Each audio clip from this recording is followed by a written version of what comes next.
जय ओम Vishnupad Paramhans परिव्राजकाचार्य अष्टोत्र शतश्री Shrimad divine grace अभय चरणारविंद भक्ति वेदांत स्वामी श्रील प्रभुपाद की His confounder Acharya BBT founder Acharya savior of the whole world Jagat Guru Srila Prabhupada ki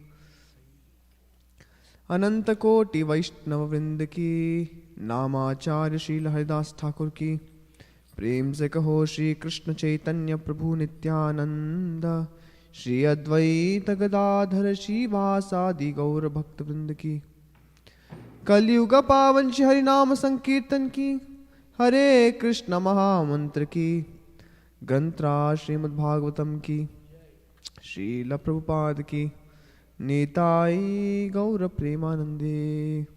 All glories to assembled devotees. All glories to assembled devotees. All glories to assembled devotees. All glories, all glories, all glories to Sri Guru and Sri Gauranga. Om Namo Bhagavate Vasudevaya. Om Namo Bhagavate Vasudevaya. Om Namo Bhagavate Vasudevaya. Narayanam Namaskritya Naram Chaiva Narottamam Devim Saraswatim Vyasam Tato Jayamudirayet नष्टप्रायेषु भद्रेषु नित्यं भागवत सेवया भगवती उत्तमश्लोके भक्तिर्भवती नैष्टिकी कृष्णाय वासुदेवाय देवकी नंदनाय च नंदगोपकुमाराय गोविंदाय नमो नमः. Hare Krishna. We are reading from Canto 3, Chapter 16, entitled Jay and Vijay cursed by the sages. Text 37. विश्वस्य यः स्थितिलयोद्भव हेतुराद्यो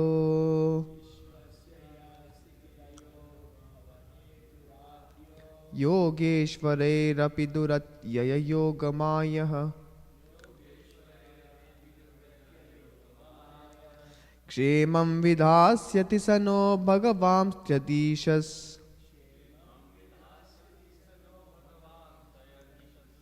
तत्रास्मदीय विमृशेन कियानि हार्तः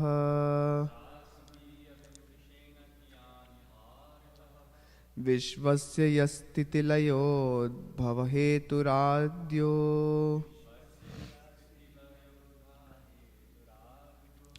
योगेश्वरैरपि दुरत्यय योगमायः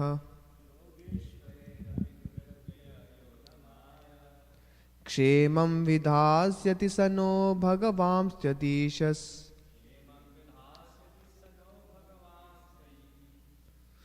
तत्रास्मदीय विमृशेन कियानि हार्तः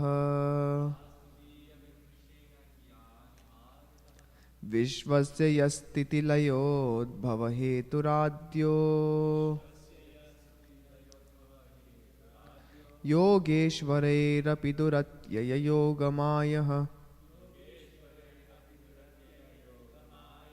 क्षेमं विधास्यति स नो भगवांस्त्यधीशस्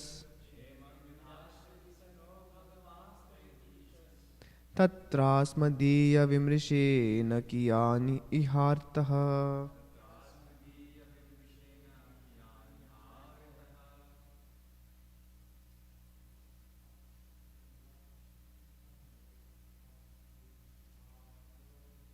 विश्वस्य यस्थितिलयोद्भव हेतुराद्यो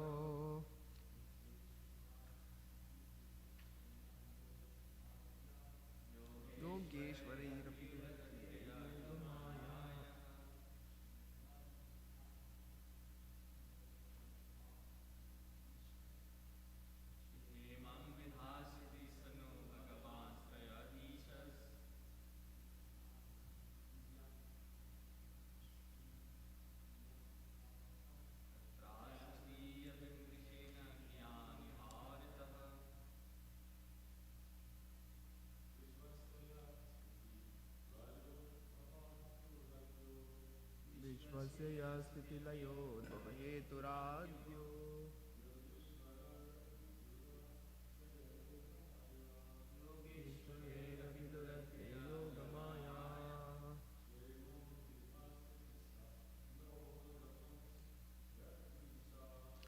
Emam vidāsati sano bhagavan pratīša.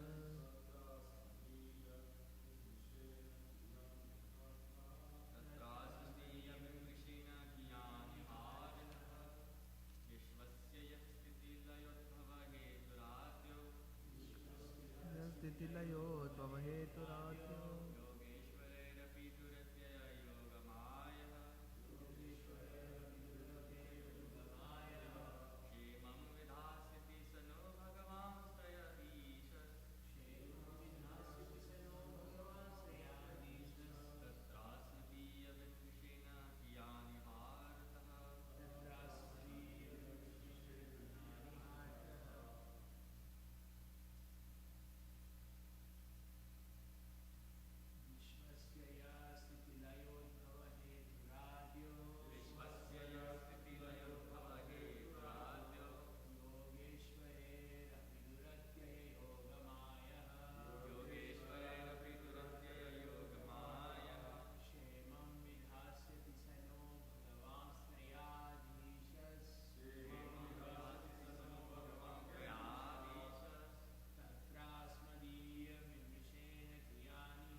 Word to word. Vishvasya, of the universe. Yaha, who. Sthiti, maintenance. Laya, destruction. Udbhava, creation. Hetuhu, the cause. Adyaha, the most ancient person. Yoga Ishvaraihi, by the masters of yoga. Api, even. Duratyaya, cannot be easily understood. Yogamaya, his Yogamaya, potency. Kshemam, good. Vidhasyati, will do. Saha, he. Naha, of us. Bhagavan, the Supreme Personality of Godhead. Tri Adhishaha, the controller of the three modes of material nature. Tatra, there. Asmadiya, by our. Vimrishena, deliberation. Kiyan, what. Iha, on this subject. Arthaha, purpose. Translation: My dear sons, the Lord is the controller of the three modes of nature and is responsible for the creation, preservation, and dissolution of the universe. His wonderful creative power, Yoga Maya, cannot be easily understood even by the masters of yoga. That most ancient person, the personality of Godhead, will alone come to our rescue. What purpose can we serve on his behalf by deliberating on the subject? Who is speaking to whom?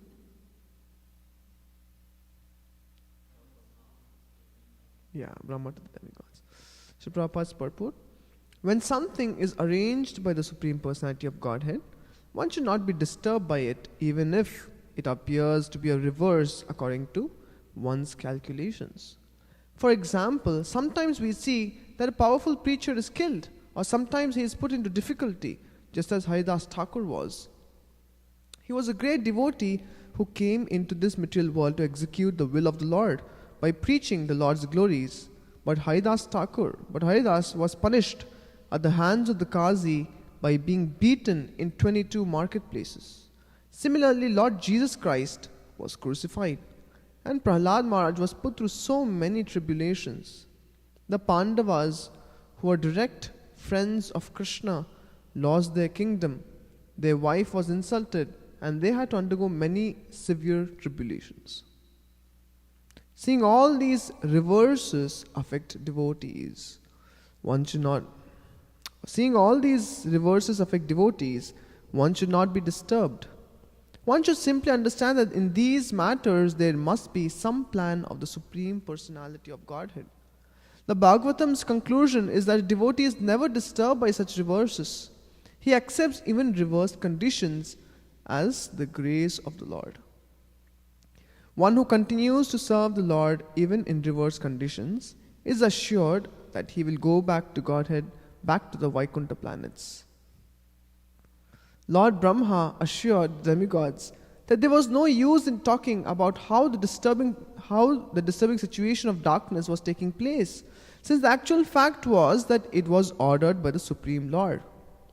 Brahma knew this because he was a great devotee.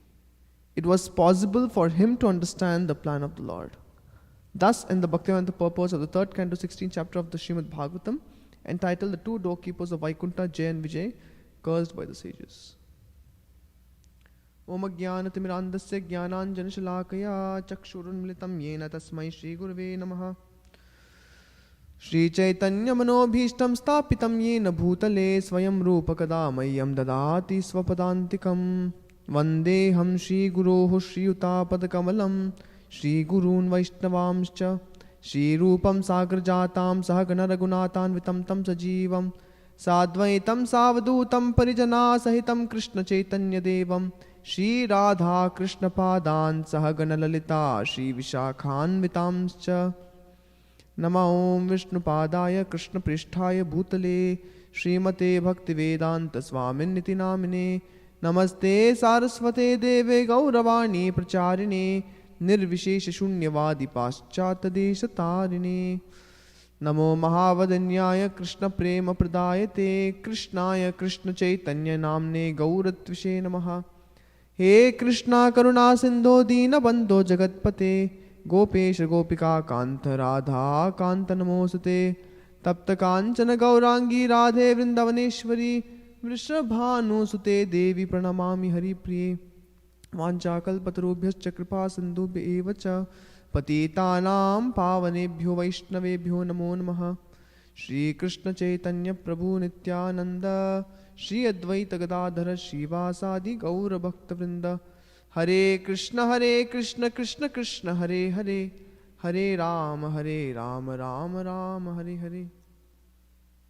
My dear sons, the Lord is the controller of the 3 modes of nature and is responsible for creation, preservation and dissolution of the universe. His wonderful creative power, Yoga Maya, cannot be easily understood even by the masters of yoga. That most ancient person, the personality of Godhead, will alone come to our rescue.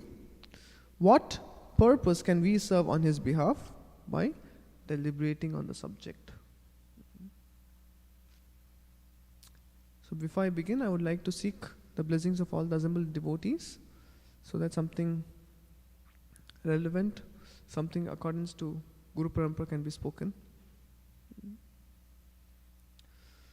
Of course, we see in Srila Prabhupada's life itself how Srila Prabhupada would, on many occurrences, he came across this verse, Yasyaha manugrinami harishyeta dhanam shanaihi. So, the first time he came across it was, by this time he had already moved to Bombay. He had started a business in Bombay. But the business wasn't going so well. And he also found out that his family members were not very favorable towards his preaching endeavors. So that time, he was associating with his godbrothers in the mutt in Bombay. And that time he was also studying the Bhagavad Gita commentary by his spiritual master, Bhaktisiddhanta, and also Śrimad Bhāgavatam, commentaries of previous acharyas. So when he was doing this, he came across this verse, and in Leelamrita it is explained how when Abhay Babu first read this verse, he shuddered. That means he was shocked to see that Krishna's real mercy is that he takes away everything. It comes in the 4th chapter of Leelamrita. So then, of course, then he went to Bhakti Rakshak Sridhar Maharaj and he asked him, Maharaj, is this what is happening with me in my life? That Krishna is removing all the obstacles from my life. That's why my business is failing. My family is not helping me in preaching endeavors. Could this be it? He asked. And Bhakti Rakshak Sridhar Maharaj said, yes, this is mostly what is happening with you, between you and Krishna. So, later on, if when you read Leelamrit, you'll find out at a certain point in time, he starts getting dreams of Bhakti Siddhanta coming and telling him to take sannyas. So again, he first remarks it as how horrifying. How can I leave everything and take sannyas? Who will take care of my wife and children and so on? So second time when it happened, again he recalled Yasya Hamanugrinnami Harisheta Dhanam Shanaihi. So that is when by now he was already starting a business in Allahabad.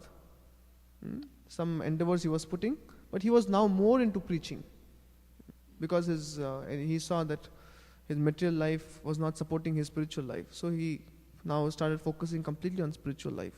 But still he was running some business. And then the third occurrence of this verse comes in 7th chapter, where he actually is in Jhansi, 6 months in Jhansi, and he's already preaching. He probably has met Prabhakar Mishra, his to-be disciple, future disciple. And now he gets a telegram from Allahabad. And what does the telegram say? That the servants who were working for his pharmacy in Allahabad, who were running the Allahabad operations, they have stolen all his money, all the medicines in the pharmacy, and anything of value. And he faced a loss of 7,000 rupees. See, to purchase the Bharati Bhavan building, he wanted 5,000 rupees. They charged him. So if he had this money, he could have bought it also. But when he heard of this loss, initially when he heard this verse, Yasya Manugrinami, he shuddered. It was very scary for him.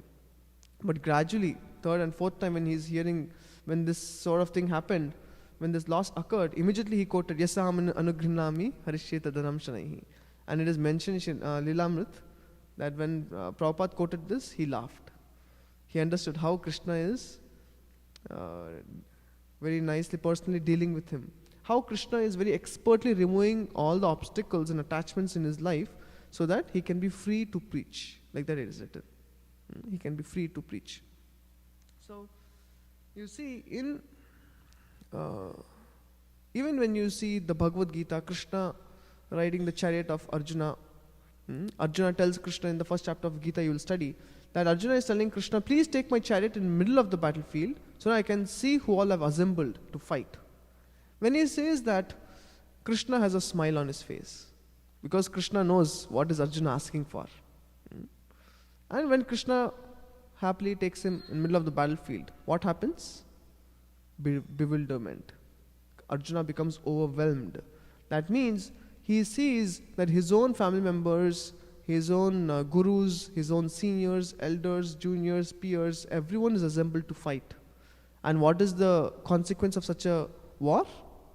Everyone will die. Basically, he's going to lose all his family members. So, just contemplating upon this, it is explained how Arjuna's mind is reeling, his skin is drying up, his mouth is drying up, he is becoming nervous, his Gandiva is slipping from hand. So then, see, didn't Krishna know that this will happen? If he takes Arjuna's chariot in the middle of the battlefield, didn't Krishna know that this is what will happen to Arjuna? Of course Krishna knew. Actually, this is the divine arrangement of the Supreme Lord, that Krishna brings his devotees in face with their attachments. Because when we progress in Krishna consciousness, it is very important that we face attachments and overcome them. And Krishna is very expert in doing that. He brings all his devotees in touch with the attachments. So here he brought Arjuna in front of his relatives, because that was his attachment. Similarly, you will see Krishna also arranged similar plan for Yudhishthir, where he put Yudhishthir in such a situation where Yudhishthir is dharma parayan. That means he worships dharma. He will never speak a lie. But Yudhishthir was asked to speak a lie. That Ashwatthama, the elephant, is killed. I mean, of course, he was not ready to say the elephant. Oh no, he wanted to say the elephant, but that's the time when Bhim blew the conch. So Krishna is very expert in arranging such situations where devotees come face to face with their own attachments. So, as Prabhupada is mentioning in the purport, it is of course a fact that the arrangement of the Supreme Lord, when viewed from the perspective of a conditioned living entity, he cannot understand what is happening. He cannot understand how is the Supreme Lord working. That means his calculations and Supreme Lord's calculation doesn't match. But when one still agrees to stay in line with the Supreme Lord's desires, he is called a pure devotee. When one thinks that I am ready to follow devotional service, but on my terms, he is said to practice devotional service in the three modes, as we discussed last time. Therefore, in the three modes, in the verses, you will find devotional service practiced in the mode of ignorance, passion, or goodness. One common term used for all such practitioners is Bhinnadrik. He is a separatist. And after that, 8, 9, 10. So 11th onwards, 11 to 13, 3.9.11 to 13, there you will study, 3.29.11 to 13, there you will study that the explanation of a devotee who is practicing pure devotional service is given, who is completely absorbed in hearing Krishna Katha, who is absorbed in glorifying Krishna, and who relishes fulfilling the desires of Krishna. Such a person is a pure devotee, is said. That means such a person aligns his will in accordance with the Lord's will. That means he is a pure devotee. So Prabhupada is mentioning various examples in the purport where he's giving examples of Haridas Thakur, who was tortured by Kazi, and Jesus Christ, who was crucified, Prahlad Maharaj, who was put through so many tribulations, and Pandavas, who were direct friends of Krishna. Prabhupada writes, but they had to undergo so many tribulations. This is what it takes to be a pure devotee. Now if you read this, how many of you want to be a pure devotee? Okay, still.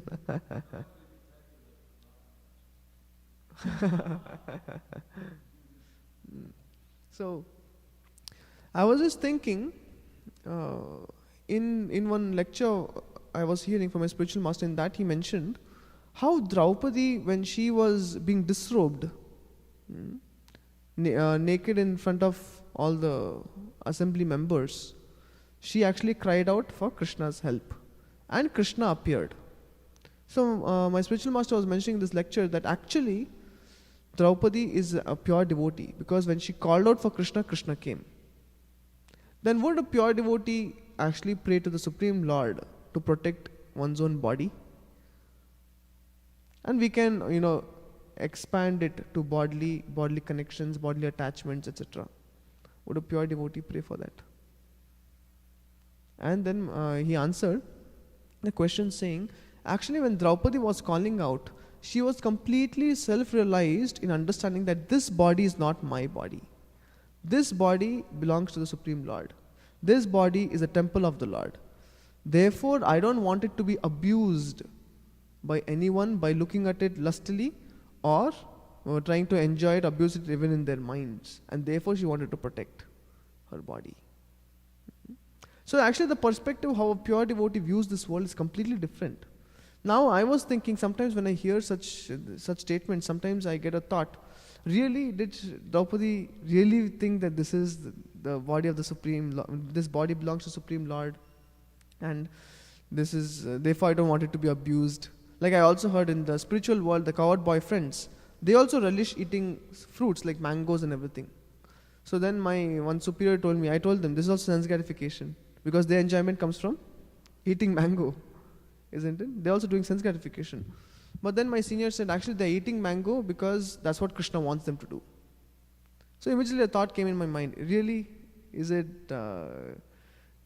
so that the coward boys, they are thinking so much about Krishna that even the eating of mango is also Krishna's desire, and that's why they're eating? So actually recently I got an answer. Generally we feel that what level of consciousness I have, we want to project it to the entire world. Because I am not at that level. Therefore the question comes that how can he be there? Isn't it? It's called Atmavan Manyate Jagat.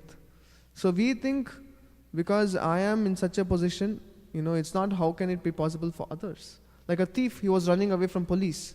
And in the course of his running, he came to a village where he saw an old man who was lying down flat in front of a tree. So what was the thought which came in his mind? He thought, oh, poor fellow. Probably he's also running away from police. He did some theft. Now running, he has become tired and is lying on the ground. And he went away. But what was this man doing? Actually, there was a picture of Vishnu. They had put it on the tree. So he was paying obeisance to Lord Vishnu. So therefore, Atmavan Manyate Jagat. We actually view the world according to our own consciousness. So therefore, we can easily take it for granted how Draupadi was actually a pure devotee, because she considered even her own body to be temple of the Supreme Lord. And that's why she asked for protection. And when she called for protection, Supreme Lord appeared on the scene. Because that cry was cry from the heart for pleasing Krishna. So, therefore, in our life also reversals will be there. And Prabhupada writes in the first sentence, do not be disturbed by such reversals. Pure devotees don't. We do. So reversals will be there for everyone. So we have to not get disturbed, and that is only possible when we develop spiritual vision, or Shastra Chakshu, the eyes of the scriptures, eyes which are viewing the incidents of this world through scriptural understanding. It's called Shastra Chakshu. So we need the Shastra Chakshu to digest many of the things that happen in our lives. The most common things that happen in a student's life, for example, say he is not able to pass a paper, a subject. He gets bewildered. Many students in India even contemplate suicide when they don't pass a subject. When they don't get first in the class, they contemplate suicide, isn't it? Or one doesn't get a job. Or one is, he doesn't get the wife he wants. Isn't it? It happens. The man runs away with another lady, and so many, all circus happen, then they all commit suicide. So in this way, you see, the person, if we do not understand what the scriptures tell us, what solution the scriptures are giving, or if we are not able to view the incidents of this world through scripture, eyes of the scriptures, then we are going to get confused in this world. We don't understand how this world is working, and it becomes too overwhelming or bewildering. So in our life, when reversals come, we can look at reversals as either it is a test of the Supreme Lord, or we can see that reversal is meant for my purification, or reversals are meant for glorification. Of course, that's not for us, it's for the pure devotees. When devotees like Haridas Thakur, Prahlad Maharaj, even Prabhupada mentioned Jesus Christ, Pandavas, when they are put into trouble, why? Why are they put into trouble? Because the Supreme Lord is just glorifying them. He's using them, his pure devotees, to serve his purpose, but he's also glorifying and showing to the whole world who are my pure devotees. What is the character? What is their quality? They are 24 karat. They are like 24 karat gold. No mixture. So that he wants to show it to the whole world. And therefore, he puts his pure devotees into such troubles. Like Srila Prabhupada, what amount of troubles he underwent. So that shows that Krishna is glorifying his devotees. They don't need necessarily any purification as such. So, one thing we need to understand, usually in this world, if a person is of just a head, person of head means one who thinks a lot. Sometimes when emotional circumstances come, he tends to become a little hard-hearted, isn't it? Or some people are too much of the heart. That means they become a little sentimental in certain situations. They don't think. They're driven by sentiments. So, generally people want to be of the head or of the heart. How many of you want to be a person of the head? Okay, of the head, 1. 2. How many of you want to be a person of the heart? 2. Okay, how many of you want to be person of both, head and heart? We want to be a person of both, head and heart. So, why? Because we neither want to be sentimentalist, nor do we want to be hard-hearted. So you need to have balance of both. And the Supreme Lord has both, head and heart. When you observe the creation, how, for example, Bhaktavatsal Prabhu and myself were discussing about second canto yesterday. So when we were discussing, you can immediately understand the head of the Supreme Lord. Isn't it? It's so complex. Now I'm currently studying fifth canto of Bhagavatam. Immediately you can understand. Who was saying? Someone was saying, went to his spiritual master and asked, Maharaj, you were saying, Hadai Pranpur was saying, one disciple of Gopal Krishna Maharaj, he went to Maharaj and he was holding fifth canto. So Maharaj understood what's the problem. And before he could even ask the question, Maharaj said, just go to the sixth canto. Don't even break your head. Because, So that actually shows the head of the Supreme Lord. So complex. See, Krishna spoke the Gita 5,000 years ago. People study it even today. That shows the profundity of what Krishna spoke in approximately less than 1 hour. Isn't it? Now, which conversation is studied even today for such long period of time amongst two people? Hardly any. But who can speak as deep as the Supreme Lord? So this all indicates to the head of the Supreme Lord. Now similarly, heart of the Supreme Lord. Krishna, when he puts us in the material world, he compassionately descends in the material world time and again. Sambhavami yuge yuge. Why? To perform pastimes, to attract the hearts of the conditioned living entities back to him, back to spiritual world. He doesn't say, oh, you are the one who wanted to enjoy separately, now go to hell. He doesn't say that, isn't it? Actually, there's a Puranic story where a hunter, he was entering a forest and just killing any animal in sight. And one rabbit saw that there was no escape possible. And this rabbit immediately went to the hunter, fell at the feet of the hunter and said, please, my dear hunter, don't kill me. And started crying tears. The rabbit started crying tears. And this hunter, looking at the scene of the rabbit, he said, okay, you get lost. I won't kill you. Your life is spared.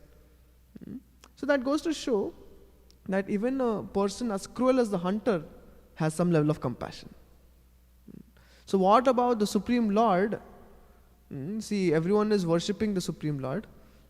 And the devotees, when they surrender to Supreme Lord, will he not show compassion? Actually, Krishna is showing compassion even without surrendering. He is still giving food to atheists. Are the atheists going and dying out of starvation? No. They also get their food, they get the air to breathe, they also get some life, they also, live, they get some prosperity also according to karma. So Krishna is maintaining them also. That shows that Krishna is, how much Krishna will take care of his devotees, means those who will actually surrender to him. And therefore in the scriptures, Krishna is known as Bhakta Vatsala, Karuna Sagar. Why? Because he is ocean of compassion. Because he is ready to do anything for his devotee. So that shows that he is of the heart also. So Krishna has head and Krishna is of the heart. Actually in Lord Ram he says, Sakradeva prapannoyas tavasmi iti chayachate abhayam sarvada tasmai dridam etad vratam mama. My vow is that anyone who surrenders, comes to me and tells me, my dear Lord, I surrender to you. Even once, I rid them of all kinds of fear. That means fear of death also. Any kind of fear. They become fearless completely. And he said, even if Ravana comes, I'll do the same thing. I have to look it up.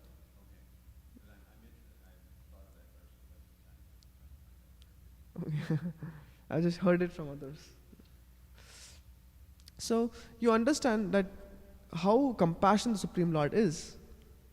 So now when Krishna puts us in, when it comes to our lives and we face reversals, we need to have at least that much faith that Krishna will take care.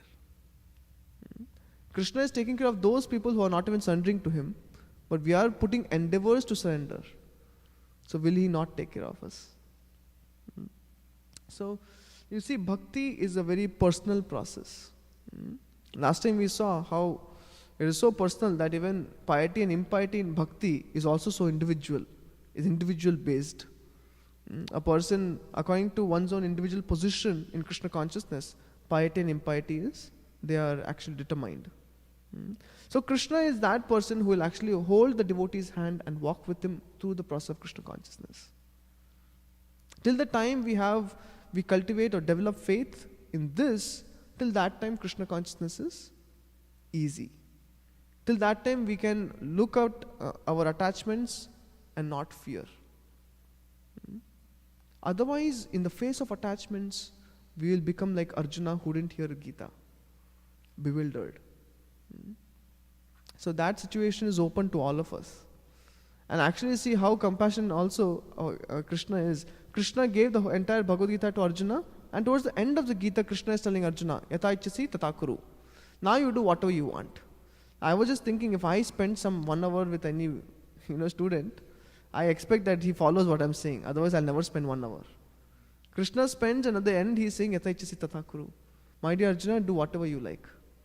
What do you think is best? And what does Arjuna say? Sorry? he says Karishye. Yeah. Yes. Karishye vachanam tava. He didn't say Karishye vachanam mama. Karishye vachanam tava. That is the success of the Gita. So you see, therefore, when we agree to align ourselves with the Supreme Lord's desires, we become protected in bhakti. So, let me see. So one more thing I was just thinking of speaking is how, when we have faith in Krishna, the next step, what we should do, or what is the symptom of faith in Krishna is, we should allow Krishna to do the operation. He is a surgeon to do the surgery. And surgery of what? Like Kunti Mahārani is praying. Ata vishveshva vishvatman vishvakeshu svakeshu me sneha pasham imam jindi dridam pandushu vrishnishu. What that means is, Queen Kunti is praying to Krishna, please cut off my material attachments to the Pandavas and the Vrishnis. Why she is praying like this? Because her kids, all Pandu's sons, so husband side is all Pandavas, Pandus. So and her family side, she's coming in the Vrishni dynasty. She's saying, cut off all my attachment. Should we just cut off all the attachment? She's actually telling Krishna, please cut off my material attachments to them. Because at that time Krishna was leaving Hastinapur. So then she thought, now if Krishna leaves from this place, Pandavas will be become morose. But then over there, Vrishnis will be happy. But if Krishna stays, Pandavas will be happy, but Vrishnis will be, disturbed. So therefore, there's always this problem on the material platform. So she said, cut off my material attachments. Let my attachment only be on the platform of spiritual platform, spiritual attachment. So therefore, when we allow Krishna to do the operation, Krishna is the best surgeon. He knows what is good for us. And that's why, as mentioned, Krishna brought Arjuna in middle of the battlefield to show Arjuna, this is your attachment. And he gave the measure also. He himself spoke the Gita to help Arjuna overcome his attachment. And he put Yudhishthira in a position to speak a lie. And he gave the idea also, what to do it, how to do it. So similarly, Krishna puts us in face of attachments, but gives a solution. But Krishna will never put us in a test which is beyond our capacity to pass.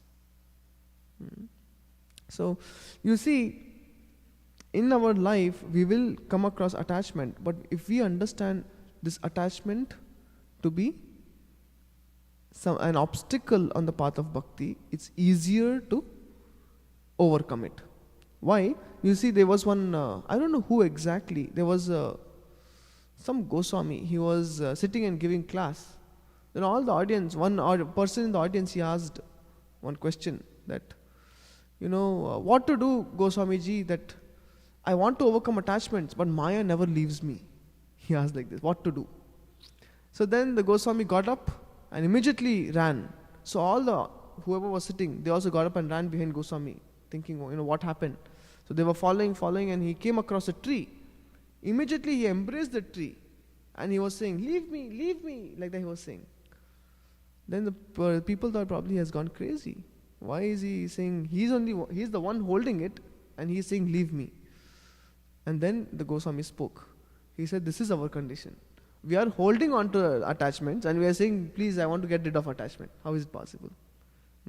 So therefore, progress on the path of bhakti means being ready to accept something which is favorable for further progress in bhakti, and ready to reject those which hold us down from practicing bhakti.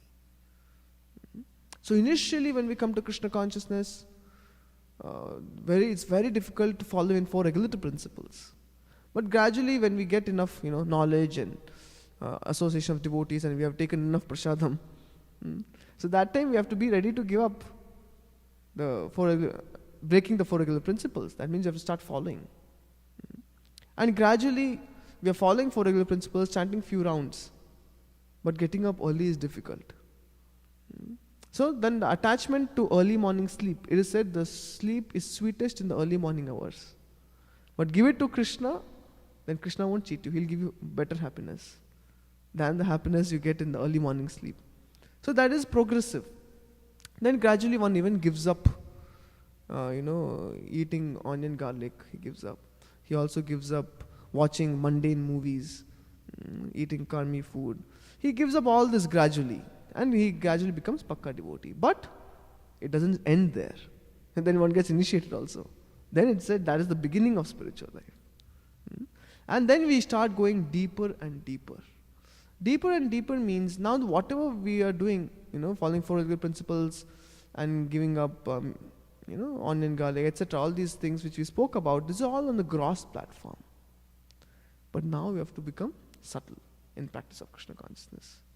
And for that, Krishna will help us. Anyone who is eager to progress, Krishna brings us in front of our attachment. And when he brings us in front of our attachment, if we say, no Krishna, not now, Krishna says, okay. Krishna gave the option, yatha ichasi tatha kuru. If you say, no, I want to do what I want, then Krishna says, okay, no problem. Then later on, next lifetime, or later on, even in this life, again Krishna will bring you in front of your attachment. Again he gives the free will. Is it the time already? Now if you say, no, not now, in the future, then we're always stuck on that platform. So it's not that we cannot progress or bhakti is difficult. Bhakti is our choice. You can choose your speed. So Krishna, he is doing his part. And if you say, yes Krishna, cut it off. But you don't have to be scared. Krishna is the best surgeon. Best surgeon means he does the operation in such a way that you don't even feel the pain. Isn't it? The worst surgeon is the one, you can understand where all he's putting the knife. Isn't it? So therefore Krishna is the best surgeon. He does it in a way, even if it's painful, it's purifying for us to practice more and more bhakti. So, Prabhu, would it be possible to just show the screen? You can take out 1.6.9.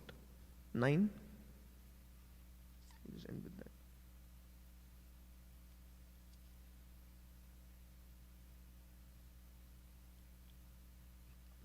And therefore, the purpose of our reading, hearing is to do this, that we have to cultivate faith in Krishna. More and more we cultivate faith in Krishna, better we'll be able to handle the reversals. And actually the one problem I've seen generally is in one's opinions. If I have a certain opinion, see, Prabhupada is mentioning here, when something is arranged by Supreme Lord, one should not be disturbed by it, even if it's counter to what we think is right. Similarly, it also works with same as spiritual master. Sometimes we have our plans. We should understand God has his plans. Like Bhakti Siddhanta Thakur, if someone would go to him and say, can we fix a program for you next week? He would say, sure, I'll come if Krishna is willing. He would say like that. Actually, there's a Zen story. They say, one monk, from his student, he got a very nice looking glass, like a cup. So, what do you call it? A goblet? I don't know. Glass cup. So, he got this. It was very good looking, like made of crystal or something.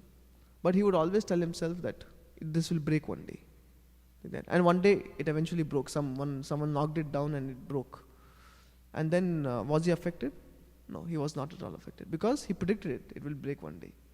So therefore, when we understand that, yes, I have my understanding, I have my opinions, I have my ideas, even of progress in bhakti, I have my own ideas, how I want to progress. But Krishna knows better and Krishna has his plans. Just understanding this, in the future when some situation comes, when a senior says, Prabhu, don't do like this, we won't go against him, nor will we become Binadrik, separatist. Why? Because we are ready. Because we expected this, isn't it? We have understood. Yes, I have my plan, but Krishna knows better and he has his plans. So his plans have worked. So similarly, when say Jatayu, he was fighting against Ravana to save Sita. But Jatayu was, ultimately his wing was cut off and he fell on the ground and died. Now he didn't blame the Supreme Lord. I tried, fighting on your behalf. How am I dying? Why didn't you protect me? Why are you not upholding the statement of the Bhagavad Gita?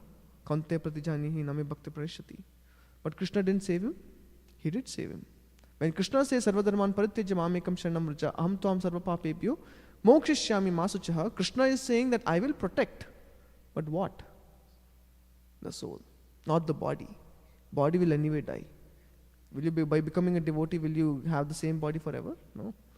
Death will be there. So, if you come to this section, can you just see what is that? Okay. Yeah, can you go to, in this it is said that Sarpo Dashat Pada Sprishta Kripanam Kala Choditaha. Kripanam is used. That is when Narada boy understood that the previous night my mother went to get milk from the cows and a snake bit her in the forest and she died. What does Narada boy say? This is the mercy. Influenced by the supreme time. He sees it as mercy. Actually, this is which verse? 9? 169. Okay, can you go to next one? Next one, yeah. It's a very beautiful verse. We can recite it also. Yeah. Sorry, I have to see it. Tada tad aham ishasya. Can you repeat? Bhakta nam sham abhipsataha anugraham manyamanaha pratishtham disham uttaram. Can you read the translation?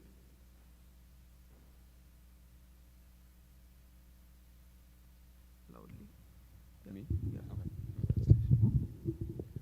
I took this as a special mercy of the Lord, who always desires benediction for his devotees. And so thinking, I started for the north. Yeah. You think it's easy to view this as mercy of the Lord? Very difficult.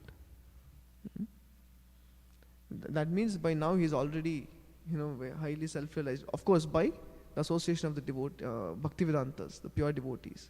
He had already grown on the path of bhakti. Can you just go through the translations?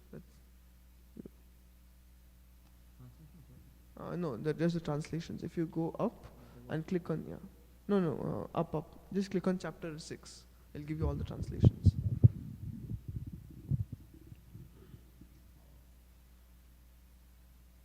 Yeah, chapter 6. Now you can go to 10th one. Yeah, this is what we read. And next, now what happens is he starts traveling north. Because actually what had happened, his only attachment was his mother. And he was not so attached, but his mother was very attached. Because in their family only his mother and himself were there. And they were living little away from the city. So it is written, she bound him up with affection. So what Krishna did?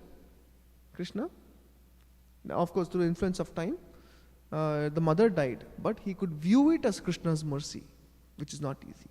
And now he travels north and he's understanding, he's going, therefore it is said, sannyasi should travel, because when you travel and see how this world is working, one actually develops appreciation for the Supreme Lord, how he's maintaining the entire world, entire creation. When you go to the forest and all that. Can you go below? Next. Go on. Yeah, next.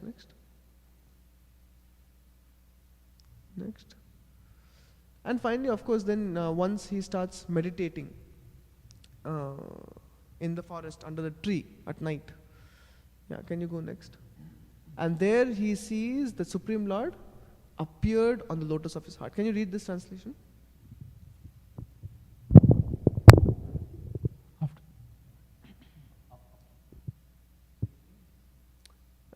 Yeah, you can read this and then 16. After that, under the shadow of a banyan tree, in an uninhabited forest, I began to meditate upon the super soul situated within, using my intelligence as I had learned from liberated souls. Yeah, next. As soon as I began to meditate upon the lotus feet of the personality of Godhead with my mind, transformed in transcendental love, tears rolled down my eyes, and without delay, the personality of Godhead, Sri Krishna, appeared on the lotus of my heart. Yeah, next. O Vyasadeva, at that time, being exceedingly overpowered by feelings of happiness, every part of my body became separately enlivened. Being absorbed in an ocean of ecstasy, I could not see both myself and the Lord. Yeah, so now as soon as the Lord came in his, seated himself on the lotus of his heart, he could view the Supreme Lord. His senses were separately enlivened. Same thing is mentioned by Dhruva also, when he saw the Supreme Lord. Same thing. All senses were enlivened. Yeah, next. Transcendental form of the Lord as it is satisfies the mind's desire and at once erases all mental incongruities. Upon losing that form, I suddenly got up, being perturbed, as is usual when one loses that which is desirable. Yeah. And can you go to the next one? So here, now he wanted to see Krishna, but Krishna, he withdrew his form. He withdrew the vision. He could no more see. So he became completely dissatisfied. Can you go to verse 22? Yeah. So now then he becomes very morose, and then Krishna speaks. He can only hear his voice. He says, "O virtuous one, you have only once seen my person, and this is just to increase your desire for me. Because the more you hanker for me, the more you will be freed from all material desires." Therefore, on the path of bhakti, what is most important is our desire to attain Krishna, to know more about him, to improve our japa. So a progressive step, if one is eager to have a progressive step in bhakti, that is very easy and conducive for us to give up something which is lower, which is material attachments. So in the face of material attachment, if we have to overcome it, how is it possible? If we are looking ahead. And in all our journey, to some degree, you can yourself introspect. We have all given up certain things, isn't it? And we have all made certain advancement. And we also know what we need to overcome, what attachments we need to overcome to go ahead, isn't it? So therefore, I felt this is very vital, that more you hanker for me, more you will be freed from material desires. Okay, then we'll just stop there. It's already time. Granth Śrimad Bhāgavatam ki, Shri Prabhupada ki. Does anyone have a question or comment?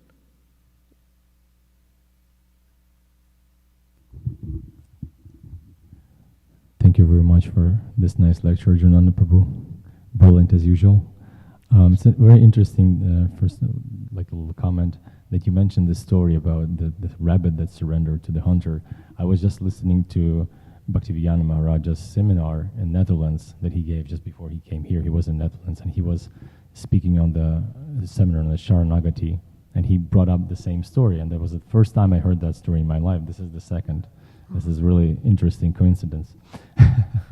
But I have a question regarding, well, we touched a lot of points, but I guess the most important I would like to ask, as mentioned in this verse, and it looks like you studied it thoroughly, these verses. So when Narada had the darshan of the Lord, so that is described, Vishwanath Chakravarti Thakur describes these things as the symptoms of bhav. When the bhava approaches, then the Lord basically gives the real darshan to the devotee, and then devotee loses consciousness. Actually, there it is described, he loses consciousness 5 times, as much as the sense as he got. And I think if I remember correctly, 6th time he loses it when he gets all senses in the same time, darshan. But the question is, like, we have the Archamurti form of the Lord, the deities. Why, is it possible that at some point devotee can get that darshan by like seeing the Lord through the deity that he visits at the temple, or the deity that he worships in his home? Can you give a little comment on that? So your question is how Narad the boy, he got the vision of the Supreme Lord in his own heart, and you mentioned this happens as Vaishnav Chakravarti Thakur mentions, it happens at the platform of bhava. But your question is, can we also get such a vision from the deities? Yeah, so the question is, these are the descriptions of the internal darshan that devotees get. Right. And then, can that darshan be given as the devotee approaches the stage of Brahma? Can that darshan be given through the Archamurti form? Were there any examples or instances of that? Yes, I mean, for examples, there are many. How, the young Brahmana and the old Brahmana who visited Vrindavan, the Sakshi Gopal story. So that's when he actually saw the deity speaking to him. So, not just that, even when Ramanujacharya, he wanted to show Dhanurdas something more beautiful than that lady. So he requested the deities to give vision of the eyes, and just seeing the eyes that Dhanurdas was transformed. So like this, there are examples of getting vision through the deities. But for us, I think for us, even when we see the deity form, that we should understand themselves Sakshat Krishna.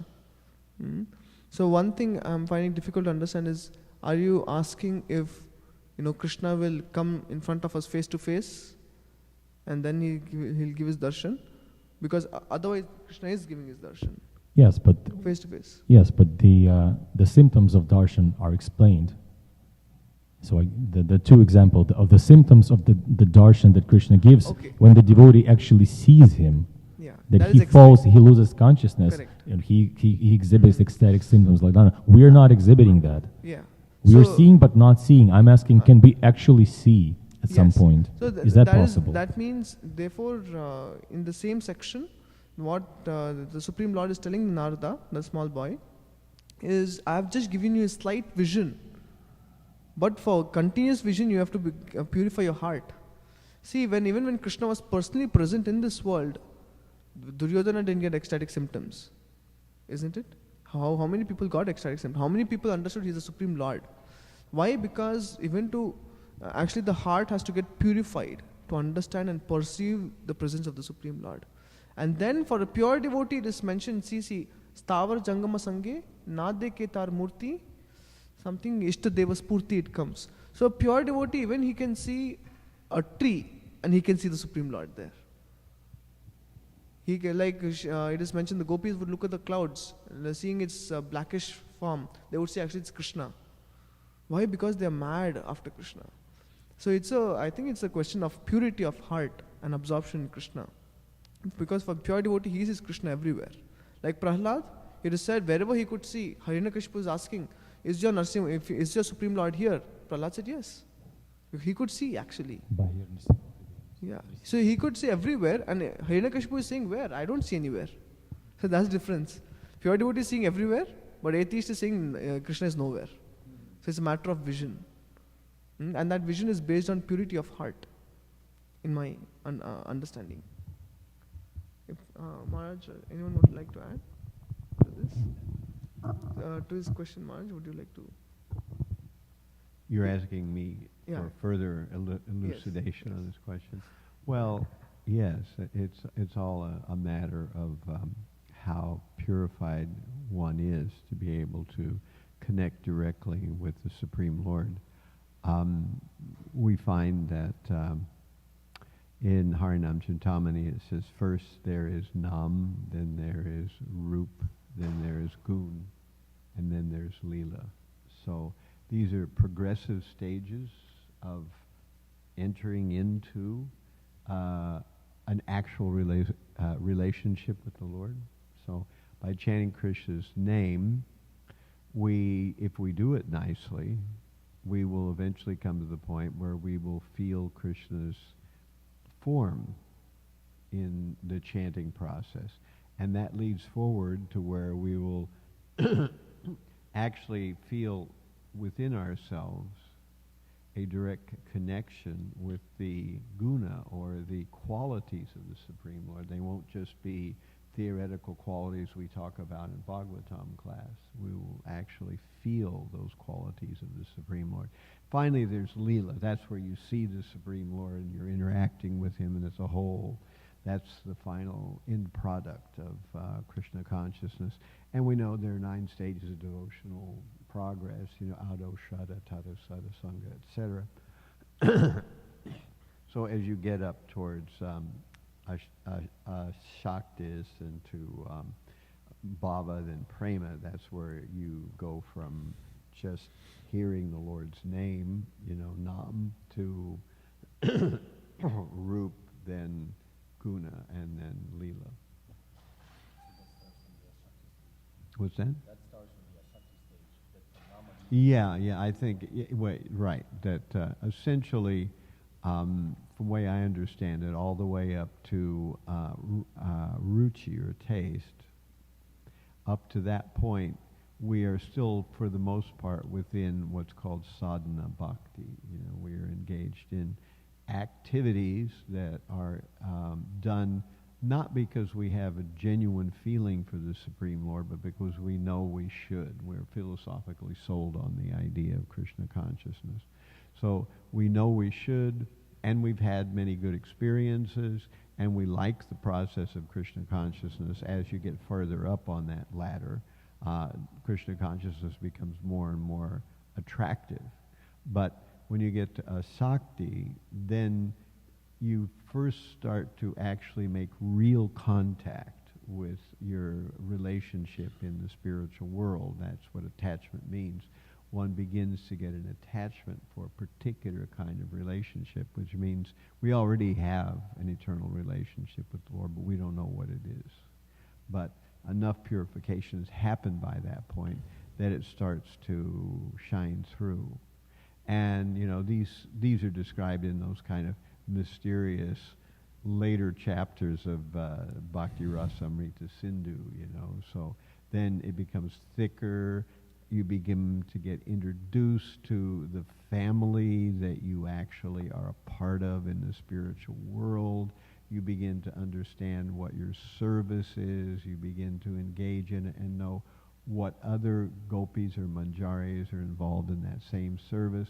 And then, you're away. At that point, you're solidly into Leela. So, up to that stage, Ashakti is kind of where you're into Raganuga Bhakti. You're following in the footsteps of the advanced devotees.